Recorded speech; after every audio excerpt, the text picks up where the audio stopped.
Hi guys, आप लोग देखें यूट्यूब चैनल टेक्निकल बद। आज हम एक नया वीडियो लेके आप लोगों के साथ आया हूँ।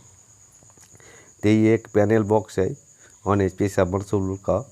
देखिए ये पैनल 200 वोल्ट दिखा रहा है। ये जब मोटर चालू कर रहा हूँ तब उस टाइम ये 15 एम्पियर करंट ले रहा है, यानी कि 15 एम्पियर करंट ले रहा है। यानी इसका मतलब हुआ मोटर नहीं घूम रहा है या कुछ प्रॉब्लम है। तो चलिए इस पैनल को खोल के देखते हैं पैनल के अंदर क्या है या मोटर के अंदर ख़राब है। तो देखिए पैनल खोलते ही मालूम हुआ इसका कैपेसिटर ब्लास्ट हो गया है। तो ये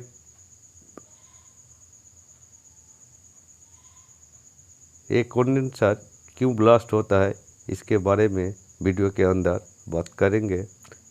तो मैं पार्टी का घर से मैं अपना दुकान में ये पैनल को लेके आ गया हूँ और खोल के इसको चेंज करूँगा और आप लोग से कुछ बातें करूँगा कि आखिर क्या कारण होता है इस कैपेसिटर ब्लास्ट होने का। तो ये कैपेसिटर ब्लास्ट होने का 3-4 रीज़न या कारण रहता है। पहला कारण होता है इसका लो वोल्टेज होना, दूसरा है हाई वोल्टेज होना और 1-2 कारण होता है जो वीडियो के अंदर बताया जाएगा। तो वीडियो को ध्यान से देखना। फ़िलहाल अभी इसको मैं खोलूँगा और काम करूँगा और इसी के बीच बीच में इस वीडियो के बारे में बताऊंगा। तो इसका पहला रीज़न होता है लो वोल्टेज होना। लो वोल्टेज होने से क्या नुकसान होता है? लो वोल्टेज होने से इसका जो नुकसान होता है एम्पियर ज़्यादा लेना। मान लीजिए ये मोटर 150 वोल्ट में चल रहा है, यानी कि अगर 150 वोल्टेज होगा तो आखिर करंट भी कम होगा।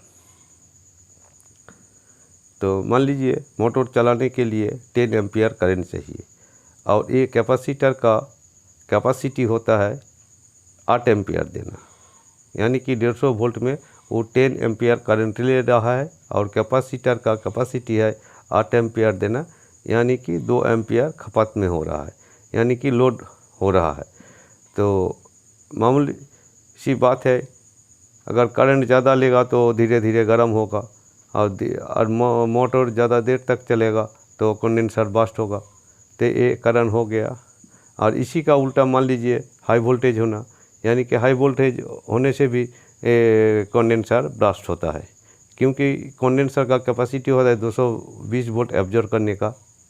और मान लीजिए आप 250 या 300 वोल्टेज दे दिया है तो इसीलिए वो भी गर्म होकर धीरे धीरे कुछ देर मोटर चलने के बाद वो भी ब्लास्ट हो जाता है। और तीसरा कारण जो होता है इसका, जो मोटर के वाइंडिंग के टाइम मोटर में लीकेज होने से थोड़ा नुकसान होता है। लीकेज होने से मोटर को थोड़ा करंट मिल जाता है और उस टाइम उसी लीकेज, मान लीजिए मोटर में लीकेज है और आपका जो कनेक्शन है ये उल्टा पुल्टा है।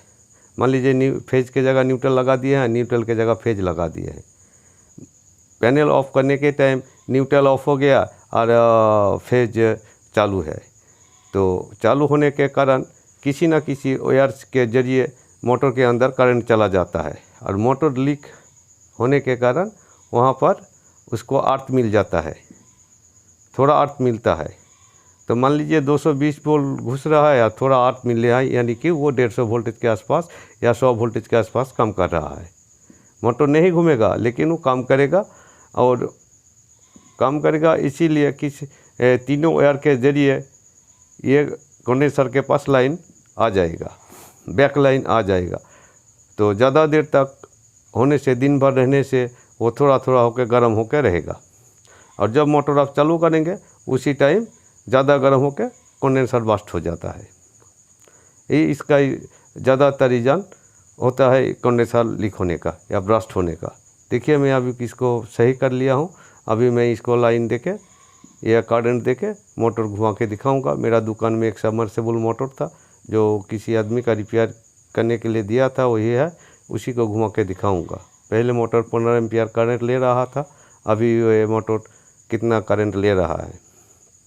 ये अभी तो बोर्डिंग में नहीं है, बाहर ही है, इसीलिए इसमें करंट भी थोड़ा कम लेगा, एम्पियर थोड़ा कम लेगा।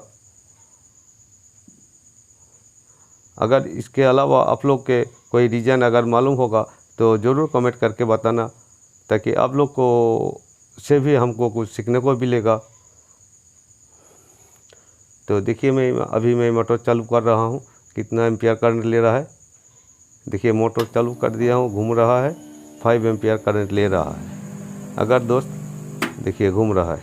वीडियो अच्छा लगा तो वीडियो को लाइक शेयर सब्सक्राइब कर दीजिए, चैनल को सब्सक्राइब कर दीजिए और दोस्तों को साथ शेयर कर दीजिए। तो आज बस इतना ही, अगले वीडियो के लिए इंतज़ार कीजिए। आप लोगों का वीडियो देखने के लिए दिल से धन्यवाद। ये मेरा काम पूरा कंप्लीट हो गया, एम्पियर भी कम ले रहा है, मोटर भी घूम रहा है। अभी जब ये बोर्डिंग के अंडर मोटर डालेंगे तब थोड़ा ज़्यादा करंट लेगा, 7 एम्पियर के आसपास लेगा।